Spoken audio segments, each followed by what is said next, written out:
আজকের গন্তব্য ত্রিপুরার উদয়পুরস্থিত ত্রিপুরেশ্বরী মায়ের মন্দির।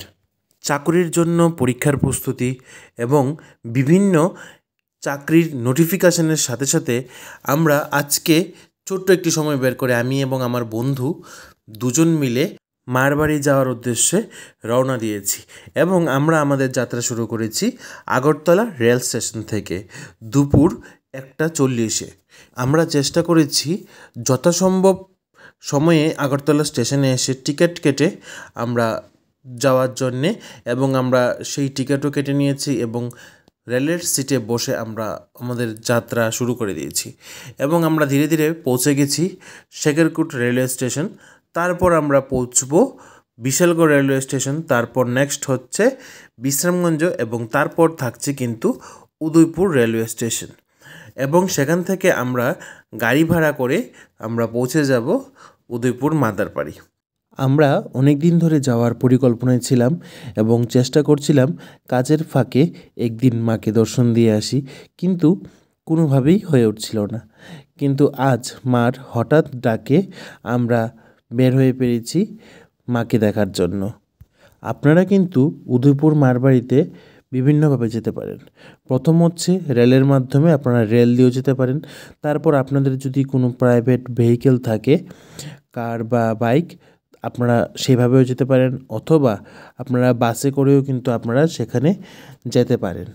মাতার বাড়িতে যাওয়ার সময় প্রকৃতির এই অপরূপ সৌন্দর্য এবং চারিদিকের এই প্রাকৃতিক দৃশ্য একদম মনোমুগ্ধকর, এবং এই প্রাকৃতিক দৃশ্য দেখতে দেখতে আমরা অনেক কিছু জিনিস দেখতে পাই, যেখানে আমরা দেখি মানুষের বিভিন্ন পরিস্থিতি, সাধারণ মানুষ কীভাবে জীবনযাপন করছে, বর্তমানে এআই ইন্টেলিজেন্টের যুগে মানুষ কীভাবে কৃষিকাজ করে নিজেদের জীবনযাপন করছে, এবং এই কৃষিকাজ করতে করতে কীভাবে প্রাকৃতিক দুর্যোগেরও মোকাবেলা করছে।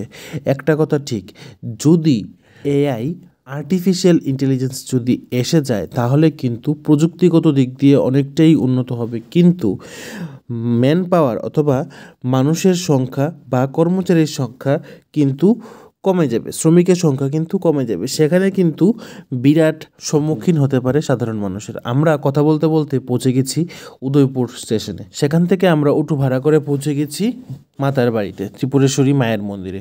সেখানে গিয়ে দেখলাম মায়ের মন্দির বন্ধ এবং সেখানে মায়ের ভোগ লাগানো হয়েছে। তারপর আমরা সেই উদয়পুর মাতার বাড়িকে খুব ভালোভাবে চারিদিকটা ভালোভাবে দেখে নিই।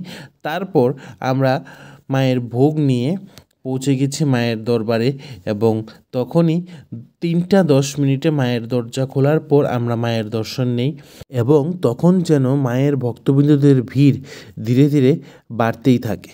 তারপর আমরা নবনির্মিত এই মায়ের মন্দির প্রাঙ্গণটি দেখি এবং সেখানে এই সুন্দর মুহূর্তগুলি উপভোগ করি, এবং সেখান থেকে আমরা বিভিন্ন ফটো এবং সেখানে এই সুন্দর বাগানটি আমরা দেখি, এবং যেখানে একটি প্রাকৃতিক সৌন্দর্য বিরাজমান, এবং দেখে এমন মনে হচ্ছে যে সেখানে সত্যিই মা বিরাজমান। আজকে আমরা অনেক দিন পর আসার কারণে অনেকটাই পরিবর্তন হয়ে গেছে। এখানে আগে বাগান ছিল না, এখানে ছোট ছোট বাগান করা হয়েছে এবং ফুল চাষও করা হচ্ছে। তার সাথে সাথে বিভিন্ন দোকানের জন্য এই মন্দির প্রাঙ্গণের নিচে স্টলও তৈরি করা হচ্ছে, যেখানে ছোট ছোট ভেন্ডারদের দোকানের ব্যবস্থাও করবে আশা করছি। আমি কনফার্ম বলতে পারছি না, কিন্তু আশা করছি ছোট ছোট দোকানের ব্যবস্থাও তারা এখানে করে দেবে। এই হলুদ ফুলগুলি খুবই সুন্দর, তাই আমি ক্যামেরা বন্দি না করে পারলাম না। তারপর আমরা ধীরে ধীরে মায়ের পুরো মন্দির প্রাঙ্গণটা ঘুরে দেখে নিলাম। আমাদের এই প্রাকৃতিক সৌন্দর্য দেখে খুবই ভালো লাগলো, এবং মায়ের মন্দিরে এতদিন পর আসায় আজকের দিনটা যেন আমাদের জন্য খুব স্পেশাল হয়ে গেল। আমায় এবং আমার বন্ধু এই ফাঁকে কিছু গুরুত্বপূর্ণ মুহূর্তগুলি ক্যামেরাবন্দি করে নিলাম, যেন এইগুলি চিরস্মৃতি হয়ে থাকে। মানুষ আসে, মানুষ যায়, জীবন কারোর জন্য থেমে থাকে না, কিন্তু তার মাঝে এই জীবনগুলি কাটানোর এই সময়গুলি আমরা যাদের সাথেই কাটাচ্ছি তারা এই স্মৃতিগুলি যেন সবাই ক্যামেরা বন্দি করে রাখে, কারণ কেউ বলতে পারে না আজকে কে কোথায় আছে এবং ভবিষ্যতে কে কোথায় থাকবে, এই স্মৃতিগুলি চিরজীবন থাকবে। তারপর আমরা মায়ের দর্শন করে নিচে চলে গেছি কচ্ছপ এবং মাছকে খাবার দেওয়ার জন্য।